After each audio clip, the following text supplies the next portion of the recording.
When I got asked where I wanted to go on vacation this year, I didn't have to think twice. I immediately said Portugal, and this is how I ended up in Lisbon.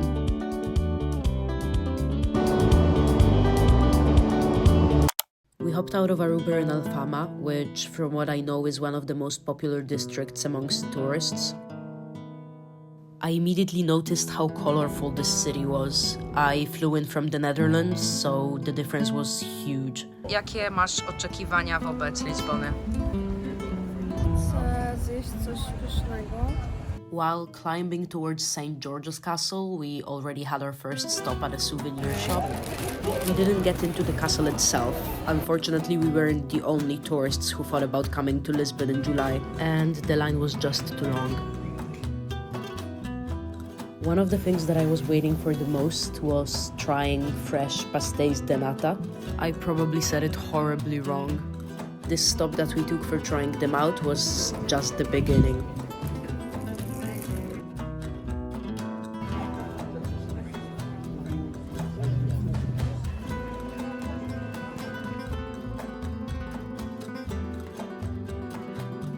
Before coming to Portugal, I heard from someone that there, the sun just hits differently. Lisbon wasn't simply just hot. I feel like the sun was grabbing onto me and reaching every part of my skin.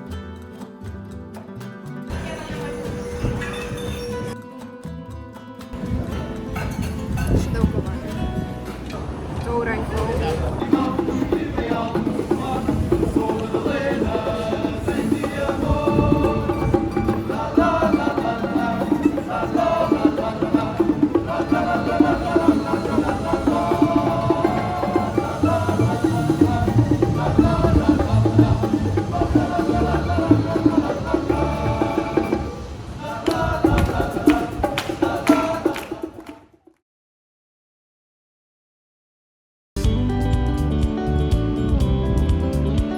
On the second day, we decided to stay by the coast, nearby our apartment, which was a 20-minute drive south from Lisbon. After a really exhausting academic year that I had, laying by the beach all day was everything that I needed.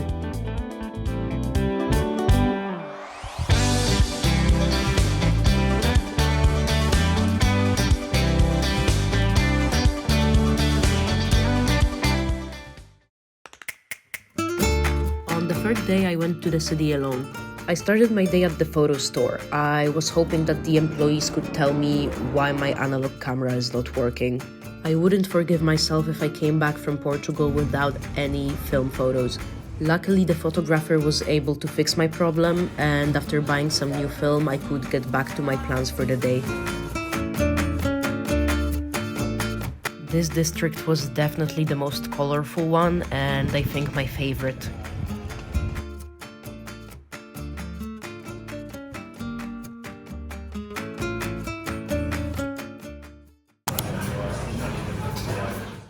As this was the only time during this trip when I could be completely alone, I decided to put some of my thoughts on paper. I had a simple avocado toast. It wasn't really much different from the toast you can get anywhere else.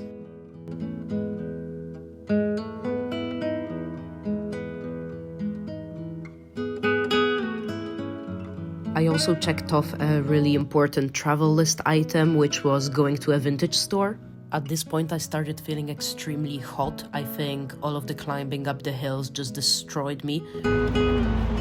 Nie mogę, nie dam rady. Nie dam rady.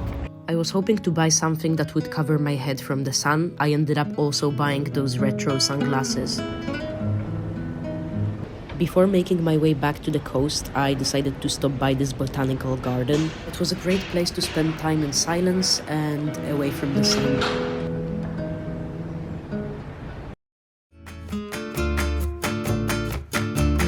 We started our day off with lunch at Tapas and Friends. It was a rather touristic spot, but the food was really good and the location was amazing. We were sitting right by the walls of the Cathedral of Lisbon, and it was keeping us cool when we were eating. At this point, we were in a bit of a rush as we were trying to make it in time for the flea market. On our way there, we stopped to buy even more souvenirs and to appreciate the beautiful tiles that were literally everywhere. We made it to Mercado de Santa Clara right before closing. We got to take a look at some old magazines and other items before we went to relax in a nearby park. The park was small, but the view from it was absolutely amazing. I wish I had more clips to put in this video. There was lots of dogs, there was a bar full of people, there was live music. It was amazing. This was a great way to finish our stay in Lisbon before we moved to Porto.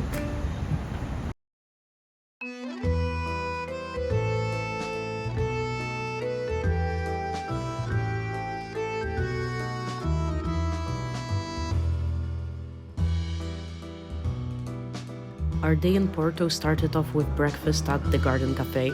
We didn't have much time as we only came to Porto for around 24 hours, so we headed straight for the most iconic landmarks of the city.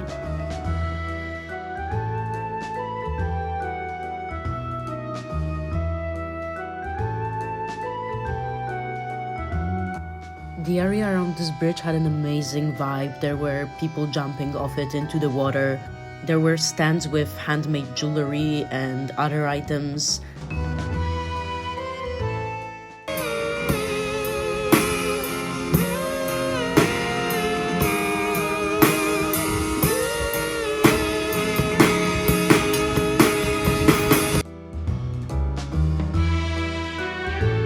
My sister and I sent out a lot of postcards. I don't usually do it, but it was great to just sit on the sidewalk and write the addresses and small messages to everyone.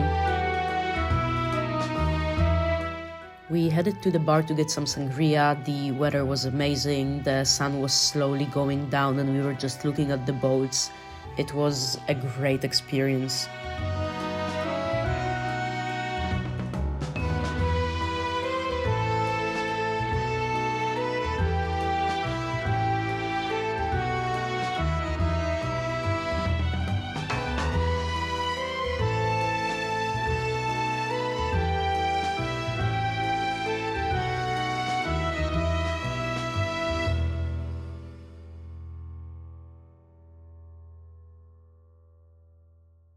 On our last morning in Portugal, we already had to pack up as our flight was later that day. I did a quick run to a certain cafe to get my morning cold brew before we got into the taxi to go to a museum. My family and I always visit museums of contemporary art, and we did the same in Porto. This one was really special.